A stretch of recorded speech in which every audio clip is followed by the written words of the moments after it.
So in the previous tutorial, we were able to create a little sign for Bob's house and use that to test our dialog container in the kingdom.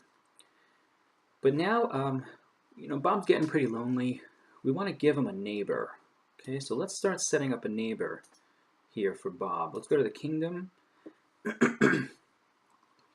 And we can use the Bob house sprite here because he's not actually going to be interacting at all with another Bob house object. There's no code that says, other than collision code. And I'll show you what I mean here. This is a nice shortcut for us. If we just preview this even, you'll see that it inherits the properties of Bob's actual house, the first one we made, so that if you collide with it, he stops. Okay. We do, however, want a different doorway, right? Because we're going to end up going in this house at some point. So let's duplicate this, and let's call this one neighbor1 doorway. Let's drag this out here.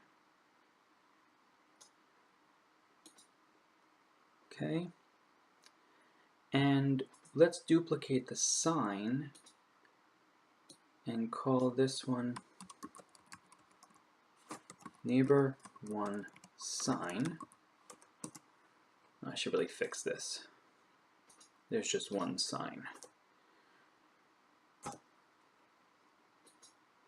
And let's drag this out here. And we'll put the neighbor1 sign right. Let's see, where does he want it? He wants it right there. Now, in another tutorial, we talked about the power of grouping, right? Grouping objects, and that's something that we want to do here as well, because we don't want Bob to be able to kind of walk through any of these, any signs that we make, these two or future ones. So let's go ahead and create a grouping here. I already have one here. I'll delete it and we'll create one together here. We will call this one signs. And we do need to add now all of our signs, which are the two right now.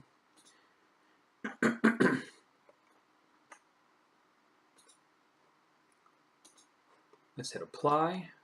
All right, so those are grouped now together. And we can go into our code here and just modify it a little bit. Let's start with another heading first, another group here. And let's move this up. Keep going. Let's move this all the way up here.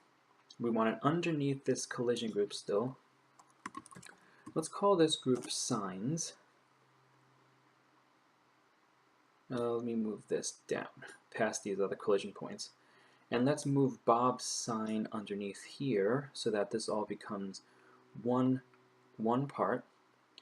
And what are you doing? Let's copy this and let's add it underneath here. You'll see what I mean in a second. I added another empty event, and I want to make this right underneath here, right under signs, which means we have to move this one over. Let's just paste this. Oop, that didn't work. Copy, let's try that again. What doesn't it like here?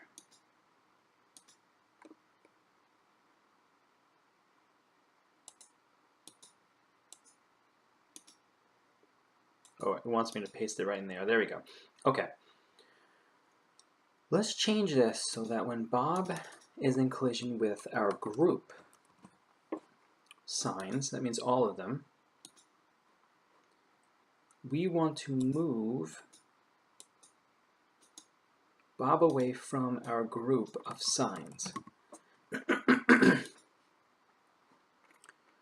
And now we can drag this bookend one over here and change this to our group of signs.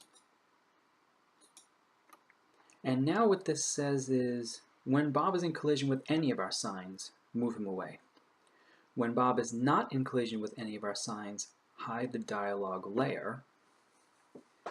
And underneath that, a sub to this, we have when Bob is in collision with his own sign, we can get rid of this because we don't need that, because Bob's sign is part of the grouping.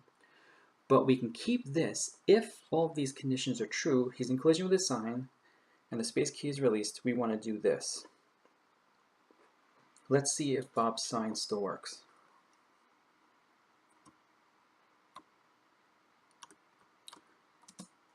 Okay, that still works.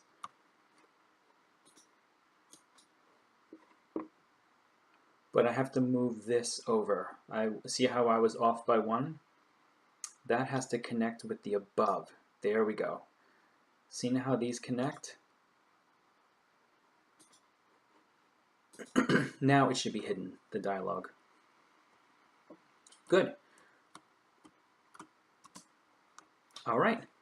Now, because we grouped this so nicely, watch this. We can just do a copy,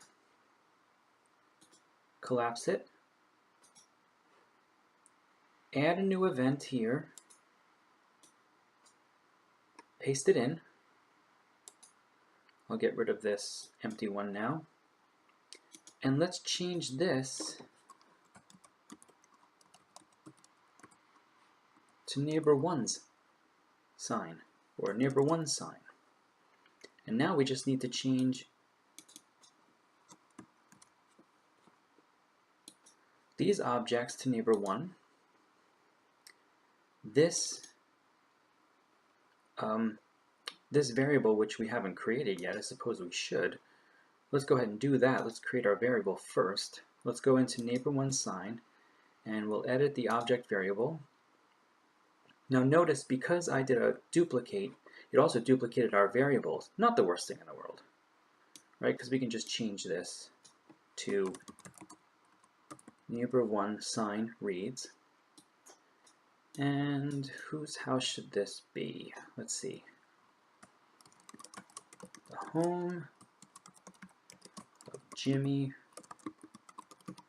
Terwilliger. Let's hit apply. Okay, let's go back to our code and let's change our variable here. Sometimes it doesn't like when you just alter it here. Let's try it though. It would be neighbor 1 sign reads. Let's see if it's okay with this one.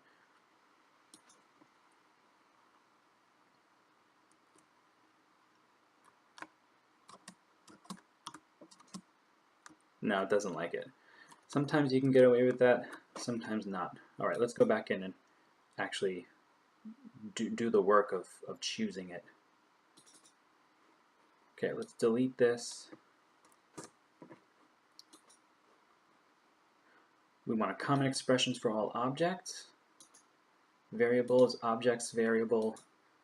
This is neighbor 1 sign. And the variable is neighbor 1 sign reads. Let's apply, hit OK, and now let's test this out. Bob's sign is there. The home of Jimmy Terwilliger. All right, Bob's got a neighbor now. In the next tutorial, we're going to talk about this door. And we're going to talk about external layouts. Okay, so the next 2 tutorials at least, we're going to really focus in on how external layouts make our lives a lot easier.